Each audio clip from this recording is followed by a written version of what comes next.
Friends, तो स्वागत है आपका इस चैनल पे आर एन स्टडी मास्टर। इस चैनल पे आपको साइंस के अलग अलग टॉपिक्स के वीडियो देखने को मिल जाएंगे। तो शुरू करते हैं। तो पिछले पार्ट के वीडियो में हम लोग पढ़े बहुत सारे angle, reflection, incident ray, reflected ray, point of incidence तक हम लोग पढ़े थे। तो ये इस वीडियो का पार्ट 5 है लाइट चैप्टर का। तो बाकी के पार्ट अगर आप नहीं देखें तो वहाँ से देख सकते हैं, लिंक आपके डिस्क्रिप्शन बॉक्स में मिल जाएगा। तो चलिए शुरू करते हैं। तो हम लोग ग्लैंस एंगल भी पढ़ लिए थे, glance angle of incidence and glance angle of reflection. तो इस एंगल का डेफिनेशन हम लोग को मिल जाएगा। The angle between incidence ray and the surface that light is falls. So angle between these two rays is called the glance angle of incidence, and the angle between reflected ray and the surface is called the glance angle of reflection. तो इसका definition आप अपने से भी लिख सकते हैं। तो मेनली जो अब टॉपिक जो हम पढ़ने जा रहे हैं हम लोग, तो उस टॉपिक का नाम है irregular reflection and diffused reflection. इस दोनों एक ही नाम है, और एंड रेगुलर रिफ्लेक्शन। अभी इन दोनों में हम लोग देखेंगे डिफरेंस क्या है। तो let us suppose this is a reflecting surface. अब डाउन साइड में पॉलिश है तो रिफ्लेक्ट ऊपर से होगा।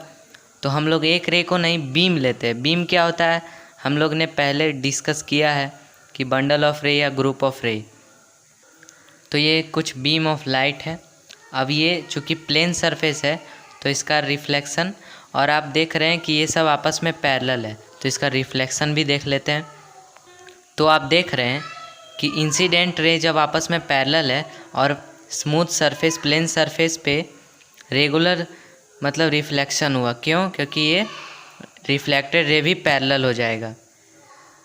तो ये प्रोसेस क्या हुआ? Regular reflection. इस रिफ्लेक्शन को, इस टाइप के रिफ्लेक्शन को हम लोग रेगुलर रिफ्लेक्शन कहते हैं। तो अब हम लोग सरफेस जो है थोड़ा रफ़ लेते हैं, जिससे रफ़ है और डाउन साइड पॉलिश है। तो अगर रफ़ सरफेस है तो लाइट का बीम चाहे पैरेलल में आए चाहे डाइवर्ज होके आए, नॉन पैरेलल में आए, इसमें रिफ्लेक्शन हमेशा नॉन पैरेलल डाइवर्जिंग होगा।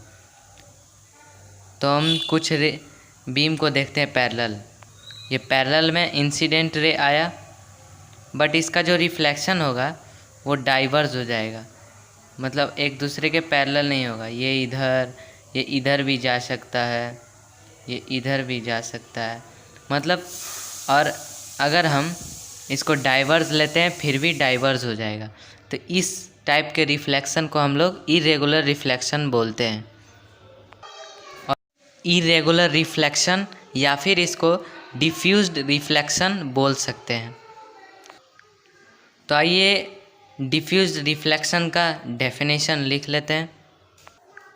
तो डेफिनेशन हो जाएगा, the phenomenon due to which a ray of light incident on a reflecting surface gets reflected back in various direction is known as irregular reflection या फिर डिफ्यूज्ड रिफ्लेक्शन।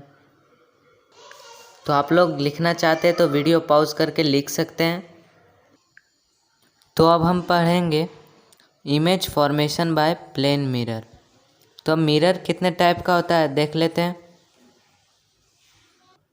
मिरर जो है वो 2 type का होता है, एक प्लेन मिरर और एक स्फेरिकल मिरर। तो अब image formation by plane mirror आइए पढ़ते हैं। तो उसी प्रकार ये इंसिडेंट रे है और ये रिफ्लेक्टेड रे। तो यहाँ से हम लोग ए से परपेंडिकुलर ड्रॉ करेंगे सरफेस पे। तो जो इमेज फॉर्म होता है मिरर में, प्लेन मिरर में, वो बिहाइंड द मिरर होता है। तो इसको प्रोड्यूस करेंगे। तो रिफ्लेक्टेड रे ये है, तो मान के चलिए यहाँ से हम लोग देख रहे हैं इमेज को। तो इमेज कहाँ पे फॉर्म होगा? यहाँ पे फॉर्म होगा बिहाइंड द मिरर। तब हम लोग यहाँ पर स्ट्रेट लाइन होना चाहिए था, ये डायग्राम थोड़ा गलत हो गया। तो यहाँ पे इमेज फॉर्म होगा और ये है ऑब्जेक्ट, और यहाँ से हम देख सकते हैं इमेज को। तो इस वीडियो में इतना ही, मिलते हैं नेक्स्ट वीडियो में। तब तक के लिए धन्यवाद दोस्तों।